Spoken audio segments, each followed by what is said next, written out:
大家好，我是新车王小沈。今天有一位客户啊，他说他的车在起步或倒车的时候有异响。经过我们检查，下支臂、减震器、整个悬挂系统都是正常的。因为这款车变速箱后胶墩容易坏，现在我们把它拆开来检查一下。这款车的变速箱胶墩啊，就在这个电瓶的底下。现在我们把电池、空气帽子、导流管通通的拆下来。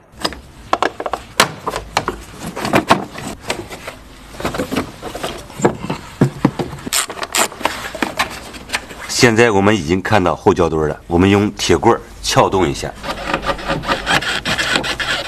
后胶墩确实坏了。现在我们把变速箱胶墩的固定螺栓给松开。现在我们把胶墩取下来，看一下，外表看得挺好，中间已经散架了。这种机脚垫损坏以后啊，不但发动机的噪音大，起步的时候也感觉底盘松散。现在我们换上新的，现在我们把新的安装上去。我们在固定变速箱这一端的时候，让发动机处于自由状态。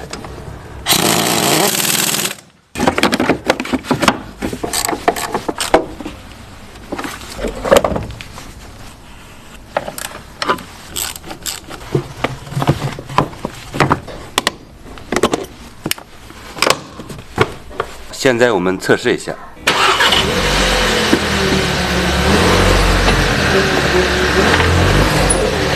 通过我们的检查和维修以后，现在异响已经消失，一切恢复正常。